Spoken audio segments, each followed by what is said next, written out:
Hi, welcome to Legal Trends.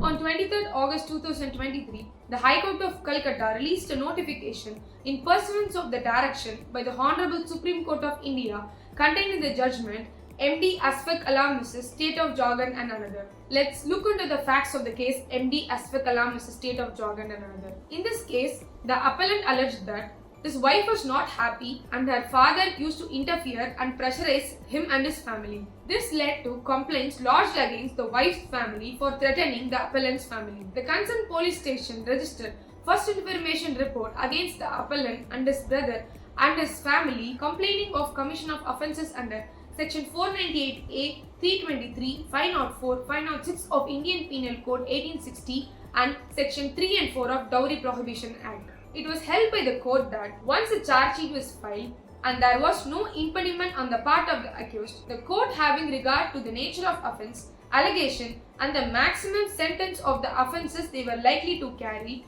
ought to have granted bail as a matter of course. However, the court did not do so, but mechanically rejected, virtually to rub salt in the wound, asked the appellant to appear and seek regular bail before the trial court. Therefore, the Calcutta High Court set aside the impent order of asking the appellant to appear before the court and seek regular bail before the trial court. The Calcutta High Court, before parting, directed all the courts seized of proceedings to strictly follow the law laid down in Arnesh Kumar and the directions contained thereunder as well as other directions. The endeavour of the Honorable Supreme Court in the above mentioned judgment is to ensure police officers do not arrest the accused unnecessarily and the magistrate do not authorize detention casually and mechanically. In order to ensure the above, the Honorable Supreme Court of India published the following guidelines. Before moving on to the guidelines, let me explain what is Section 498 of Indian Penal Code and Section 41 of Criminal Procedure Code.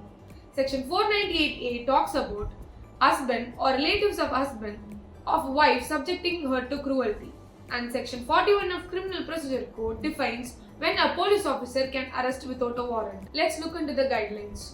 All the state governments to instruct its police officers not to automatically arrest when a case under Section 498A is registered, but to satisfy themselves of the necessity of arrest under the parameters laid down under Section 41 of CRPC. All police officers must be provided with a checklist containing specified subclasses under Section 41 of CRPC. The police officer shall forward the checklist duly filled and furnish the reasons and materials necessitated the arrest while producing the accused before the magistrate for the detention. The magistrate, while authorizing detention, shall peruse the reports furnished by the police officer in terms aforesaid, and only after recording its satisfaction, the magistrate will authorize detention. The decision not to arrest an accused be forwarded to the magistrate within 2 weeks of institution of the case with a copy to the magistrate, which may be extended by the superintendent of the police of the district for reasons to be recorded in writing. The notice of appearance in terms of Section 41A CRPC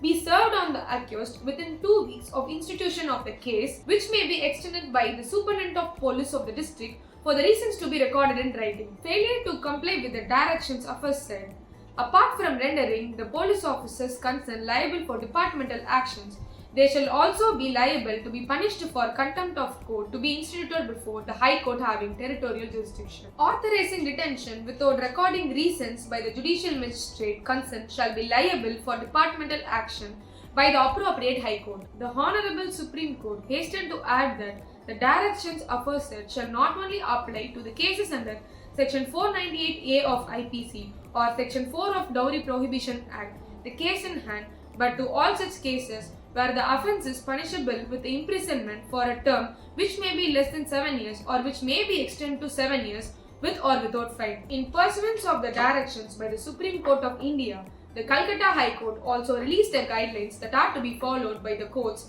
within the territory of West Bengal and Andaman Nicobar Islands for trying offences. For more such amazing legal contents, look no further. We got you covered. Stay lobbyfied.